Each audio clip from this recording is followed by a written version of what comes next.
The realization that the better I was at my job, the worse it was for the planet, because I would end up selling more invariably, no matter how I looked at it. You might be a sustainable business, but do your employees know that you're a sustainable company? Do your partners know? So there is a lot of gap that we identify within the communication space. Nobody makes a decision because it's the sustainable decision. I'll buy EV because it will reduce my petrol bill. That's it. The world will save itself.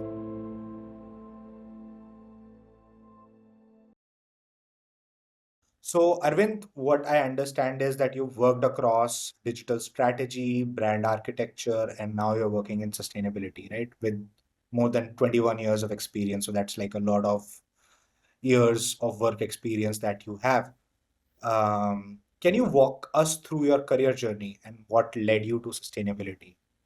So, if we can, Yeah, maybe we can start with this. sure. Thanks, Sachin. And firstly, let me thank you and the Green Mentor team to sort of, having me here. I mean, I was, it's, I mean, I'm fairly new in this journey. So for me, it was interesting to hear that we'll have this conversation and talk a little bit more on, sustainability, branding, and other things. So my career journey has been a little interesting. So I am an accidental marketeer. So I was not in marketing at all. I was actually I studied to be an engineer, and then I was working in the consulting space. So I was working with KPMG in the consulting and advisory side. And this is before the term startup was even born. So at that time, I was just not challenged enough, so to say. So I just wanted to do something more. And social media as a space had just come out. And, I sort of decided to take a little punt and move into that space. And that was an interesting journey. So I was lucky enough to be in a startup at that time. I had good founders who sort of trusted me, and they allowed me to build my own team, build my own, quasi entrepreneurial venture. And and it's been a journey since. So then probably close to about 15 odd years, I was in the very early stages of digital and social media marketing in India. So a lot of conceptual level build-ups. I still remember going to clients and convincing, and big clients, and convincing them why they should be on social media. So the question used to be that, Right. क्या करेंगे हम यार? And yeah, I mean, and that was the time when we used to convince them कि you should open a Facebook page and you should have do campaigns, you should do some Group or something. content. So, so that Instagram was, profile. I'm sorry. Have an Instagram profile in place, at least. Yeah, exactly. Right.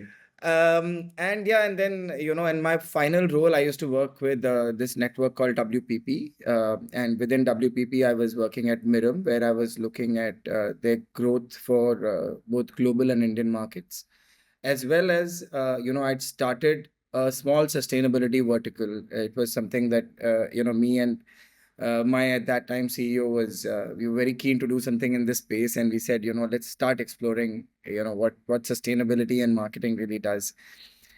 And that was sort of my induction into the space. And that was about probably 2.5 years ago. And we realized like a lot of work that was going on in the name of marketing and sustainability was just looking at ESG reports and packaging them, etc., etc. And then end of last year, I was just thinking to myself that I've just my through my career I've just got people to consume more, buy more, and done this whole behavior shift of driving up, creating urgency, need to buy something. And maybe that skills are something that I can use to build desirability for sustainability, because that's a gap that I felt was there within both the marketing ecosystem as well as ESG, because ESG just, you talk to somebody, they just talk so compliance that they miss out the core value there. So so we started thinking that what can be done, and then realized that something if had to be done independently, and that's how Hoop Collective was born. And as part of Hoop, we thought of we sort of building like a ecosystem of folks from policy, legal, and marketing backgrounds coming together for the common purpose of sustainability. So, we built in compliance within our thinking. We are all marketeers. We all have 20 plus years of experience and all senior folks. And our intention is to use the science that we learned, because marketing is a science, and use that science to drive better value for sustainability and sustainable businesses. So that was the core intention. And yeah, I mean, and we just started. So we're probably about 5, 6 months old. And yeah, so that's where we are. Very interesting. I think that's a very diverse and long journey that you've had, starting off by working as a consultant and then going on to, help businesses start their digital presence to begin with, and then maybe capitalizing on it over a long period of time. And now you're just working on Hoop. So, and you've talked about the Hoop and the inspiration behind it as well. So that answers my follow-up question as well. Okay. But yeah, so you've worked across diverse industries: aviation, healthcare, consumer brands, and technology, right? Yeah. Which experience shaped your sustainability philosophy most, in terms of the influence? I think the largest influence was probably becoming a father. Um, I think that is probably the biggest impact that happened. And and then the realization that the better I was at my job, the worse it was for the planet, because I would end up selling more invariably, no matter how I looked at it. So those were like a couple of points where really the trigger happened for me. And and the beauty about is that the more people I speak to who are in the space, everybody wants to make a difference, but nobody really understands how to go about it. And it's just that the world of climate and ESG looks so complex to people that they just try to avoid it. But once you start having even a smaller conversation with somebody, that tilting point is very easy in our favor. Like people Right, do, nobody wants to go to work thinking that they want to destroy the world, right? I mean, everybody wants to do right, something better. right. So yeah, so I mean, so yeah, so that was it. And once I have a 6 year old now, so she sort of, it was just like, what am I going to tell her once she grows up, that what I do? And is there a positive impact to what we've did? And yeah, so that's probably the That's biggest client. The biggest client is my daughter in this. that's a great story. So, at MIRUM, it's MIRUM, right? Mirum, yeah, yeah, correct. At MIRUM, you built the sustainability vertical like you were talking about a while back, Yeah, from scratch within a global tech organization. yeah. Uh, what was that journey like? Like, what exactly did you do when you say you built the sustainability vertical? What were the initiatives that were taken, and what was the thought behind it? Can Yeah. elaborate a little bit more on that? That would be amazing. Yeah, yeah, sure. So, it actually happened right after, on the back of COVID, right? So, we had just come out of COVID, and one of the thoughts was that we need to explore a few new categories, because the world demanded a few new way of thinking. And we were debating between, I think there was sports, healthcare, and sustainability were the three verticals that at MIRUM we were looking at. And we ended up going with healthcare and sustainability as the two verticals that we would take forward. And the thought was very clear at that point, was that we need to build sustainability as a strong brand pillar. And we need to start thinking of how brands can build differentiation and valuation using sustainability, which is very similar to the theory that we are using at Hoop as well. But at that time, the only difference was that because we had just come off COVID, everybody was running after growth as opposed to sustainability. So we ended up working a lot more with sustainability consulting companies. So, like the big fours.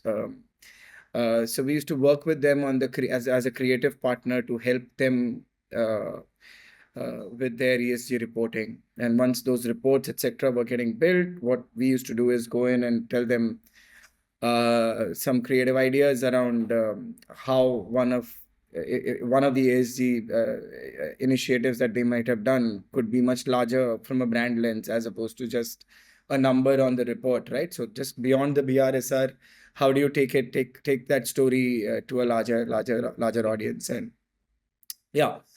And again, so and then I mean, I spoke to a lot of people within the WPP network. So since it's a global network, and we found only one other unit out of Spain who was actually doing something similar.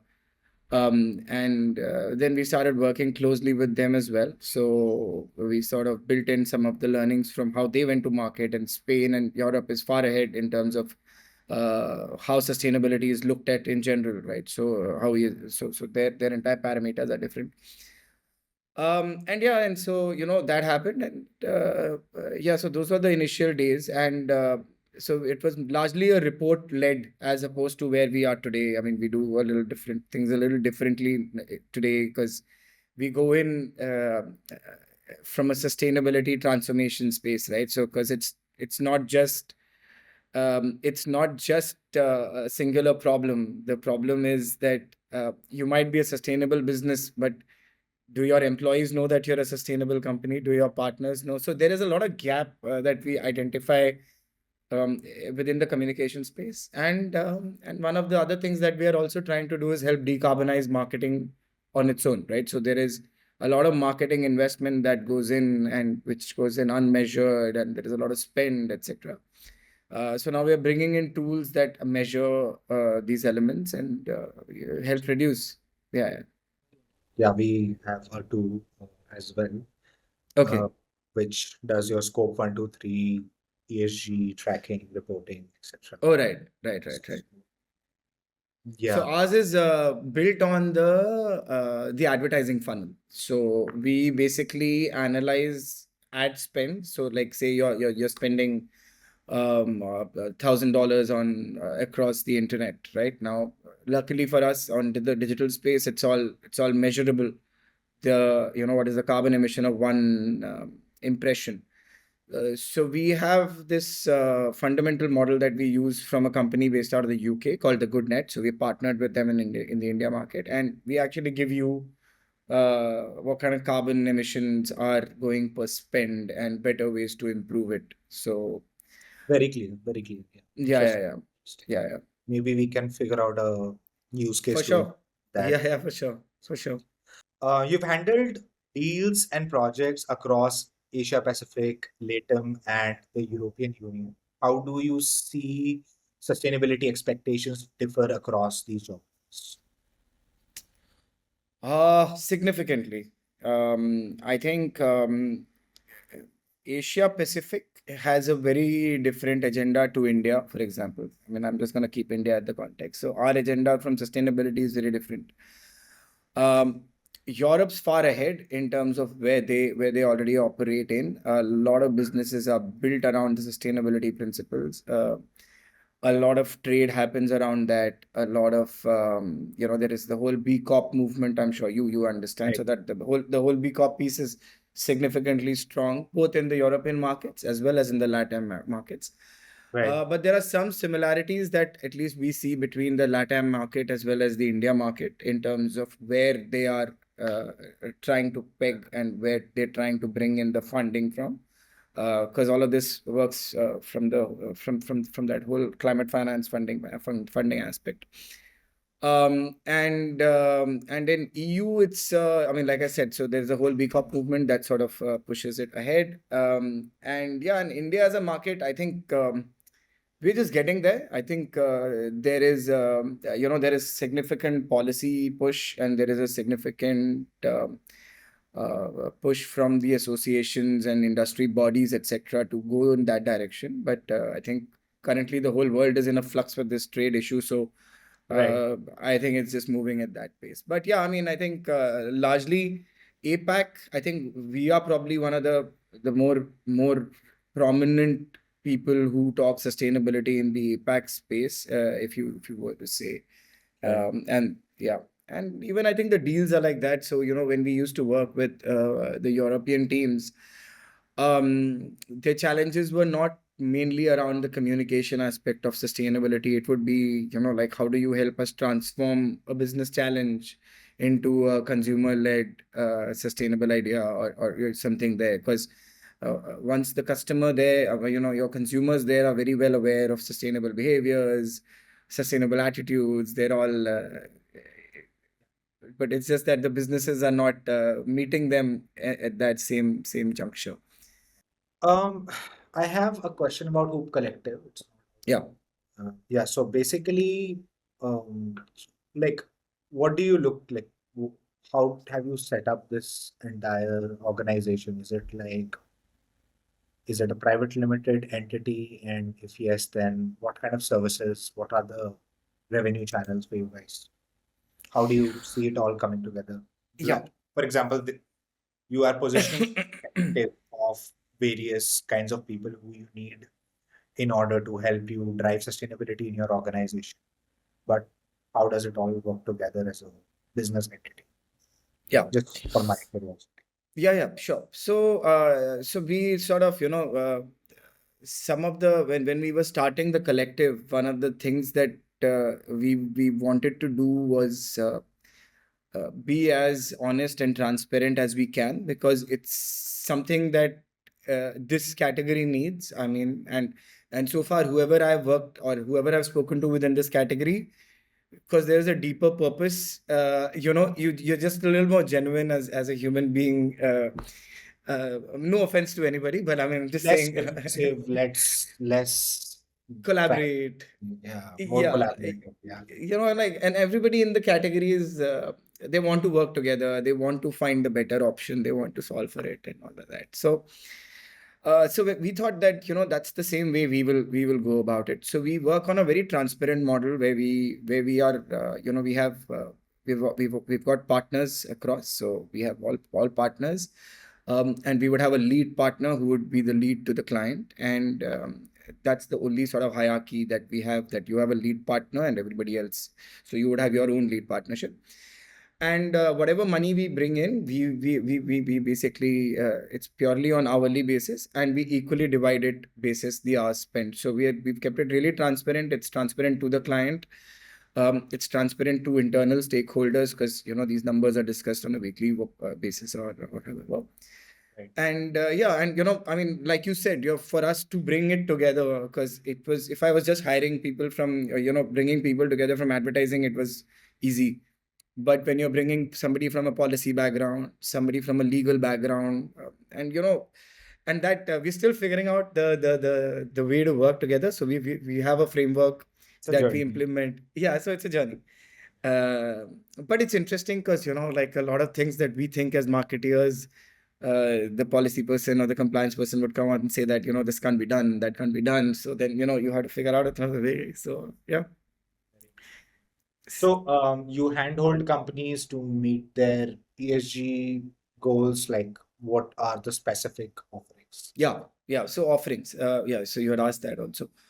So Right. we work across sort of, probably three or four broad spaces. So one is, we help a existing brand, which is probably not traditionally sustainable brand, to understand sustainability uh, from a marketing and comms lens, etc. And also try and understand where the organization is today. So, we do a baselining, like everybody does in this category, and then we'll build uh, projects across the year to help you move up on your baselining. So, this could be employee led, this could be partner led, this could be leadership level, whatever it is, wherever we identify the gaps, just to build the culture of sustainability. I think, a lot of things that we've realized is that is that not people are not doing, people are doing, but people are not able to understand. It does not come across as a cultural aspect of a business. So it needs to integrate there, and most of the times, the person who's looking at ESG is a CSR person or somebody who's sitting isolated from the rest of the office. Yeah. So, so that's where we saw the gap, right? The compliance was sitting here and marketing was sitting here, and they were not talking in the middle. So we're trying to be the interface in the middle. So we go in as consultants there. So a lot of work we do is on the consulting space here. Second is, what we have as a tool, which is what I was telling you earlier about, um, which is the ESG marketplace, which is basically close to about 2,000 odd publishers across the internet with premium ESG certified inventory. And there we help you measure, decarbonize your media spends. And of course, if you have whatever your end outcome is, to also drive that. So if you want more, yeah, so we're helping that. And thirdly, we work with sustainable businesses because we felt that there's a gap there from a point of view that a lot of big agencies are not really interested in this space yet, and a lot of talent that does not come through with their skill set to the sustainability startup space. So we're trying to work with them to help them build brand better. What happens is that a lot of sustainable businesses end up competing in traditional spaces, but we believe you need to open up your own spaces because the others need to compete in your life. You need to flip that game. So that's where so we help a lot of those businesses. And It's yeah. like business advisory, basically. Yeah, so yeah. So most places we work on this, and we also invest into startups from a marketing perspective. So so if you have a startup, you have a certain amount of funding and you want to scale up to the next space, and you're looking to build like a marketing unit. So we also act as that for you in terms of a marketing collective, have some stake, have some investment from a marketing capital point of view. Very interesting. Uh, Very yeah, interesting. yeah. That's like very flexible, and that's precisely why we were like, okay, let's talk to Arvind, because Hoop Collective looked very new and fresh, and I was like, okay, let's have this conversation. So Thanks. yeah. So you said capacity building is one of the main challenges or the gaps that you have identified in the current uh, setups. So the current key gaps that you see in terms of understanding of in the corporate world of what corporate sustainability is, and it's not just compliance, right? A lot of people still think, especially in the mid market and the SME space, you'll find most people still doing this only for compliance. So what are the key gaps do you see from a capacity building point of view?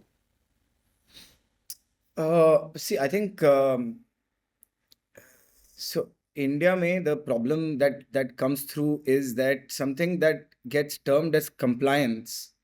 I think it becomes like, it's a school teacher sitting on my head, so I have to do it. That's why I'm doing it. Yeah, it's like that danda wala thing, right? But the more you learn about ESG and what it talks about business ethics and how businesses need to work, and when you look at BRSR reporting and whatever you be it, you see that it's how businesses need to function, right? So if businesses need to function in an ethical manner, then these are not issues that you need to really like think that it's compliance, it's not compliance. So the challenge that, I mean, at least we feel, are there are two things that I predominantly in my head that come strongly. One is culture. So when you look at somebody like a Tata or a Mahindra, where they're really like strong advocates of sustainability. And if you look at how JRD Tata back in the day, laid out the rules for a company, it was laid out about the community. It was that I'll build a business for the community because that's the upliftment that I want to see in society. Now, that itself is why every business is born today, right? No businessman, I mean, like, sure. But like, you can't go to business saying that I will only make profit. I will not give a damn about anybody else around me, and I'll just destroy. Work Nobody with. would want to work with you, right? But it's just probably, like whatever life journey takes you. We've reached it at a point where we don't give enough importance to the cultural aspect of the business, and I think that is one gap that we identify. And second, I mean, I personally think that this category, I don't know, for some reason, it's just become so complicated, and the way people talk in jargon, it's just like 5% understand 5%, and the rest 95% do not understand what anybody is talking about. Okay, so that's the awareness and the complexity which is created. And that's what we're trying to simplify. I mean, I think even you guys are trying to do the same thing. You're trying to demystify this whole space, and it's so important because you need to drive up that awareness for people to understand. Now, uh, if we could go through 3 years or 4 years of COVID with instructions about living a better life, and segregating waste properly, and wearing masks, and standing in lines, the fact that that is achievable, that means that it should be things that are not that difficult to do. So we should just we should just take those journeys. That's a very big problem statement that you talked about culture. How do you seep in sustainability in the bones of the organization, which Tata And it has? has to come top down. See, it Right. has to be top down, and I think a lot of time. So I'll give you a great analogy that I've started giving people now. So when I started in this digital marketing space, right, whenever I used to go for a client meeting, they would say that, अच्छा तुम digital से हो, हमारा printer नहीं चल रहा है. Okay, I'm not joking. This is real. Like, they would actually tell us that, oh, आप digital से हो, ये आप ही ठीक कर दो, projector क्यों नहीं चल रहा है. Because that was the awareness of digital. कि मतलब वो digital है, मतलब 4 5 when I got into, and I was like, dude, this is not my job. That you get your IT guy to do it. I'm not IT. I'm digital. So I feel the same way for ESG and CSR people, because I think it's not that their world is complex, but it's that their role is authoritarian, and they're not authoritarian, but they have to be by the book. Right. You cannot say that अच्छा ये 19 20 में चल जाएगा. नहीं, it's either 19 या 20. They don't have that flexibility. That makes them a little tougher, and they get isolated. They're isolated today. I think they need to be integral across the company, and I see that same opportunity that we had, because when we were selling at that time, and then we from there were able to shift a culture, and today we are in a digital first environment where nobody's gonna people know what digital marketing does for you. People understand what everything does for you. Similarly, that's the awareness, that's the cultural difference. And a lot of times, when we do our baselining for any corporate, right, so it's mostly like at least we do 100 200 people survey across the company to understand where you are today from sustainability perspective. It's usually like probably 10 people in the entire organization who understand what it is, and they also understand, because that is all the administrative stuff, that's the HR, those are the people who need to know. Find a new employee, would not know. You find the oldest employee, might not know. So that's the difference in where we are and where we can be. So I think that journey is there to be done, still yet to be done. So, my question is, if I am a mid-market company and I'm doing my ESG disclosures, I'm meeting the compliances. Okay, I'm Yeah, doing yeah. that every year. But as a business owner, I want sustainability to become the DNA of my organization. Right. Apart from, of course, the initiatives that I can take to decarbonize and everything is one thing that, of course, I can do that. And I will do that because I will have, right now, I have the pressure to disclose. Tomorrow, I'll have the pressure to decarbonize as well, right? So, from a regulation Correct. standpoint. But I want the organization, every employee in the organization to be sharing the same mindset that being sustainable is thinking long term, being sustainable is avoiding a lot of long term risks for the not just for the organization, but for the planet as well, Yeah. right? So how can sustainability communication, since you have communications background, how can sustainability communications help in uh, integrating that mindset uh, across the organization? How do you communicate with different stakeholders such that they are, Yeah. aligned with this thought of, like, yeah, aligned with this thought of Yeah. like the sustainability mindset, basically. Yeah. So So I think you said the right word, the stakeholders. So the number of stakeholders. Often what happens is that uh, uh, and you actually said two interesting things. One is, let me go to the short termism first, because I think one of the other key reasons that sustainability doesn't get so much of importance is because we are living in a world full of short termism today. So even when you look at a marketing team or a marketing vertical, or whatever agencies and whatever is going on, everybody's so short term focused that quarter mein kya ho raha hai, mahine mein kya ho raha hai. Marketing cannot change things overnight, right? It can give, of course, media spends can give you numbers, but that doesn't mean you've made a change in anybody's mind. We barely have any attention to give. I don't know what we're going to change for you in 2 3 months. just So another impression. it's just another impression, right? So um so firstly, so that's one aspect of it, that that there is a long termism as a thought and as a concept that needs to be agreed. And when I got into marketing, I came in from the traditional channel. So I went to low. I was part of the mainline team. I was able to understand what it takes for it to build a brand. It's not built in a week's time or a month's time or a year's time. You need to take time. And over time, it's not only just what's seen online. It's not only what's seen on your social media handles. It's about what your employees think of you. It's about what your partners think of you. It's what the government thinks of you. It's about what your distributor, your vendor, your employees. So that is what builds a brand, right? So it's not just a singular aspect of I just gone and put some 10 things. So I think we a lot of times, and this has probably happened more so after COVID, because things moved to digital and everybody was like, digital se sales karte hain, digital se aage badhate hain. So like, let's push down money down that funnel. And I think it's just sort of recalibrated all of our thinking to a little more short termism, which is leading into that kind of a conversation. So I think we need to respect the fact that brands will take time to be built. And for anybody in this space who wants to build a sustainable business, uh, I mean, you and I both know that nothing shows results before 2 3 years. Yeah, so you can't. It's not like you create a bio something company today and next year you want to. You can't. It'll take you that much time, and in that much time you have to motivate your company. You have to motivate your employees. So so all of that is effort through communication. Like that. How do you build communication on all of these aspects?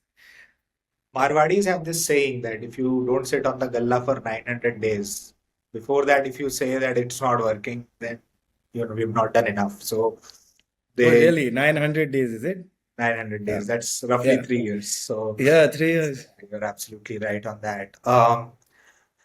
Have you worked with companies with like consumer brands, helping them with their marketing or like reiterating their sustainability value proposition? Have you worked in the Indian ecosystem?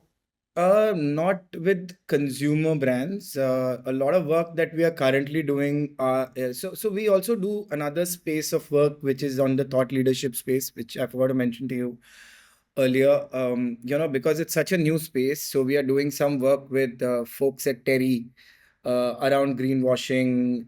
We are doing some sort of work with a company in the UK again on the trade aspect for sustainability. How do we improve trade on the.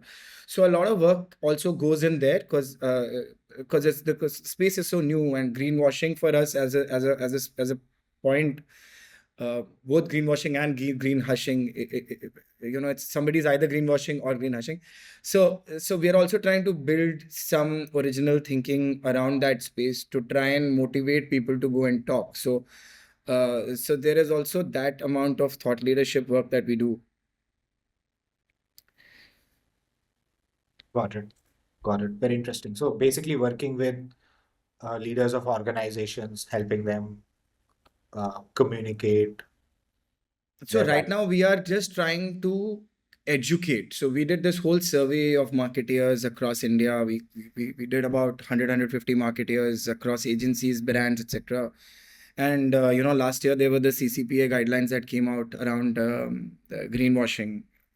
Now we just sort of said that you tell us कितना तुम जानते हो green washing के बारे में, तुम्हें क्या मालूम है, and it's just like not many people knew. So about 80-85% people didn't even know what it is. Somebody said some detergent related thing. I mean, I mean, exactly. So I mean, I mean, it's it is what it is, right? But so we are now trying to do like some sort of educational work more than anything else, to say that if we need to grow the category, we need to have more people aware of what terms like greenwashing mean, why is it harmful, what climate finance, how is the impact of greenwashing on climate finance right now. Like if India is looking for such a big climate finance input, and you are at a stage where your communication folks do not understand what these guidelines are and what greenwashing does. Yeah, so and so hence that entire space becomes really important. Of and there also we're getting into some interesting. Yeah.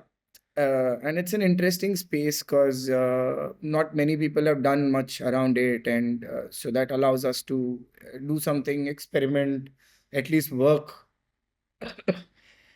So for the partnership piece, you essentially work with the marketing teams, is it? Of Yeah. all. So most of the thought leadership work that we do is around marketing sustainability. So that space. And of course, circularity is the other space that we are looking at, because the whole circular commerce is also a space that sort of feeds back into sustainability. So again, that's also a very developing space. We are still waiting for the taxonomies, etc., to set up. So once they set up, then you start figuring out. Uh, because our core fundamental belief is that we should be living in a much more sustainable world. I'm not debating, I'm not saying that you should not consume. Please go ahead and consume.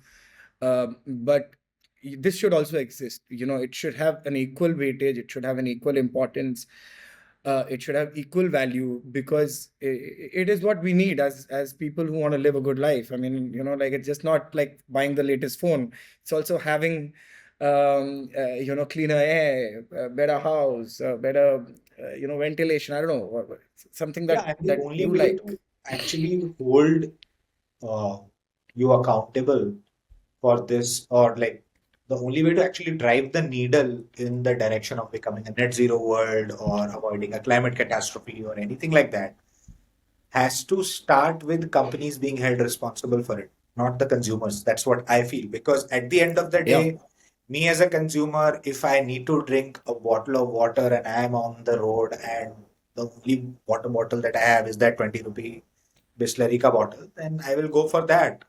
So of it's the course. Bisleri that needs to ensure that the plastic that they're using is reusable, or it's not plastic, it's an alternative to a Absolutely. plastic, because they are the And making money out of it. So yeah, and that's such an interesting point, right? Like, and that's what we also tell our I mean, like our clients, that uh, nobody makes a decision because it's the sustainable decision. I will make a decision which is easier for me, right? I chose EV not because I want to save the world. The world will save itself. That's none of our, I mean, like, it's done this for 200, 300 million years.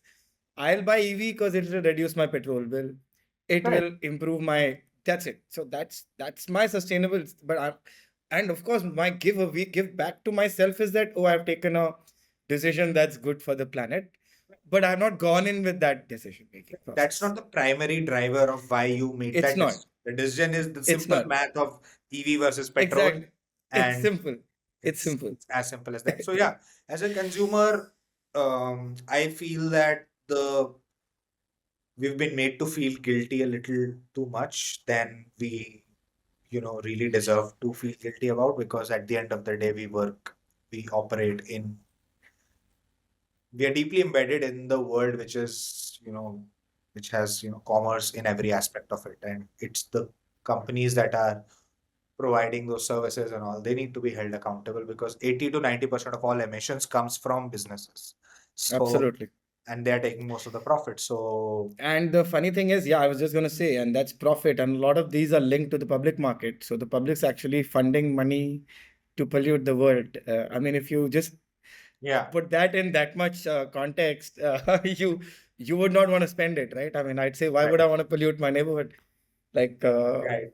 So yeah, so yeah, I was actually having a conversation with somebody, and somebody was like, "Okay, you should be creating content across YouTube, Instagram, and all of that, and making people aware of the use of plastic and all of that." And that just doesn't sit fundamentally right with me, because at the end of the day, like, the reason why Green Mentor exists is to help companies make that transition happen.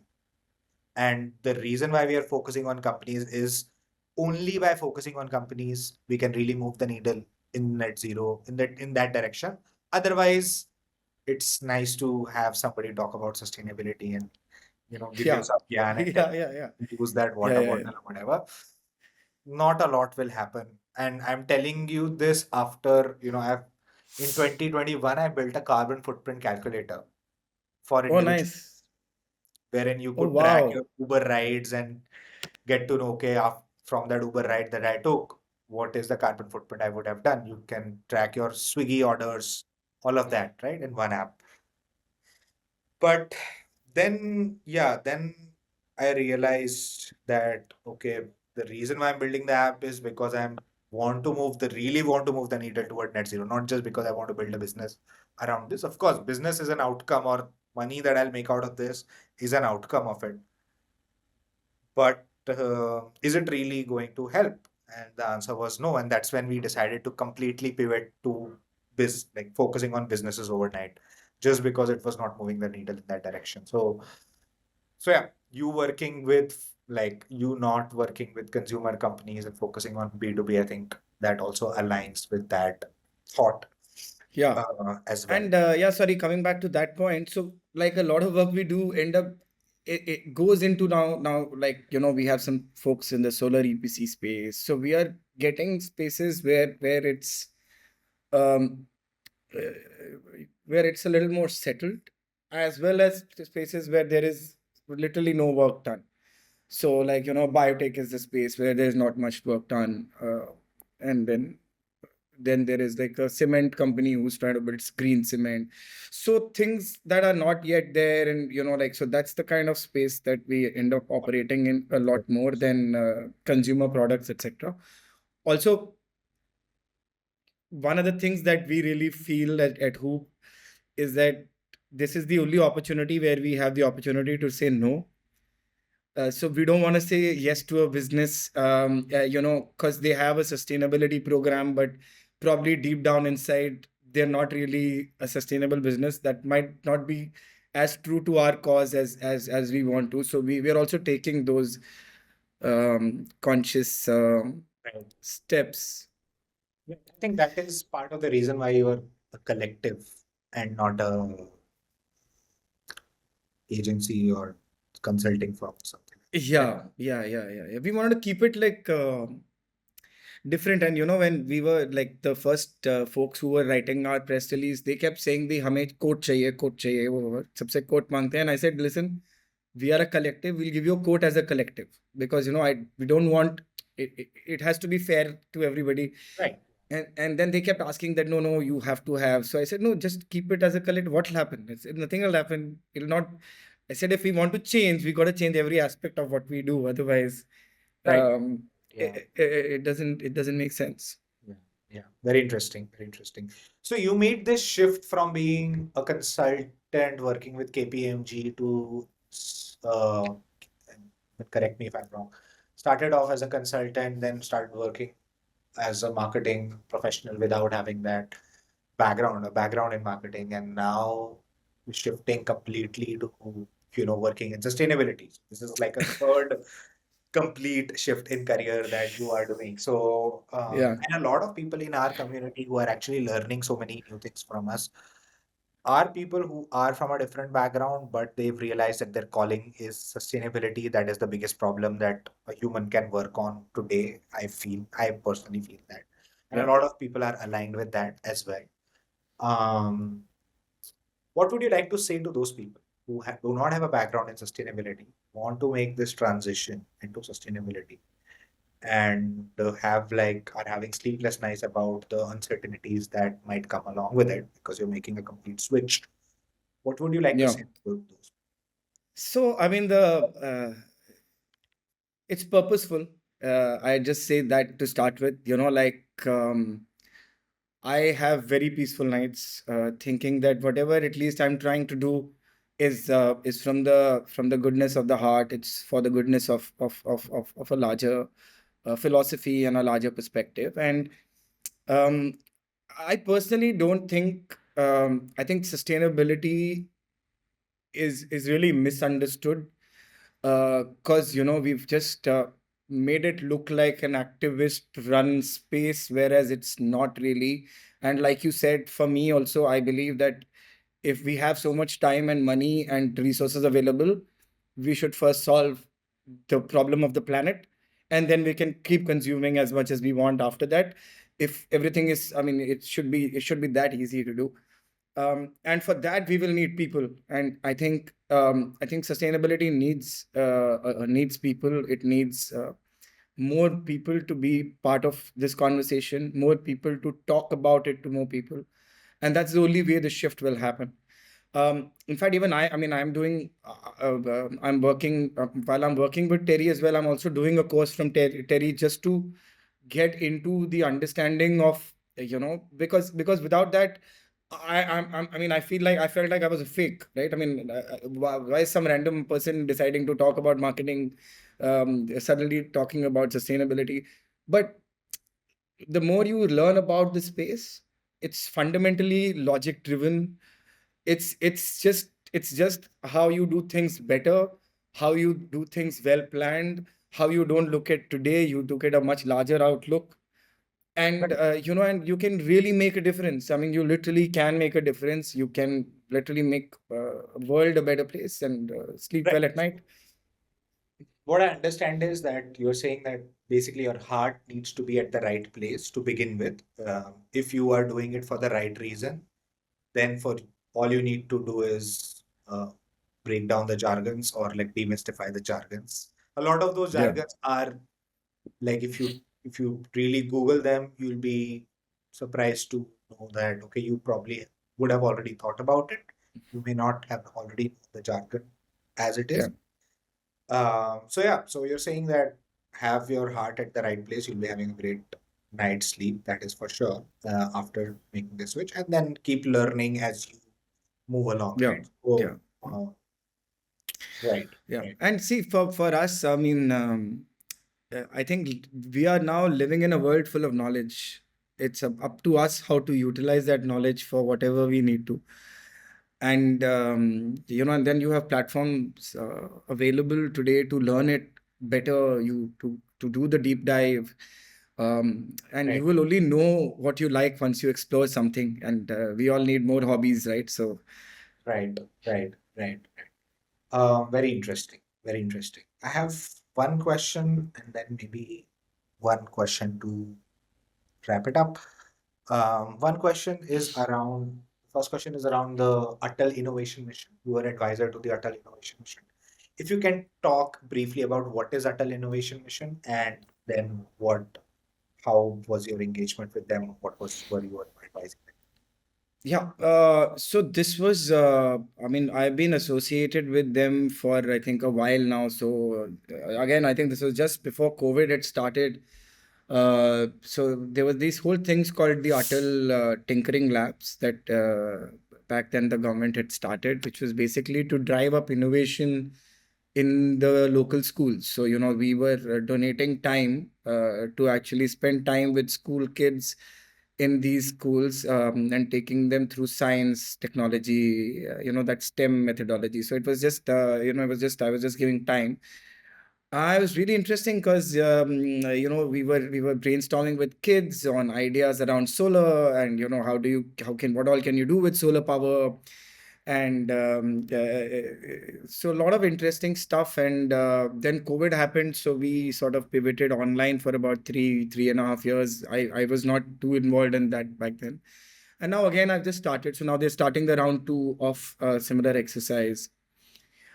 Yeah, so again, it's just to help kids come up with better science and technology-led ideas.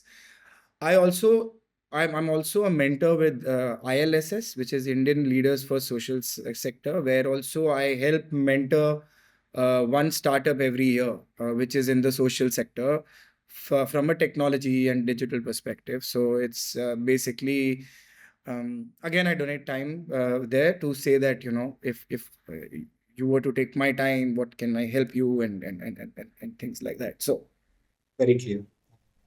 I mean, it's just like the kids, the whole Atal Innovation Mission I thought it was a brilliant thought as well when they started it to bring in, uh, you know, uh, seasoned professionals to come in and talk to kids.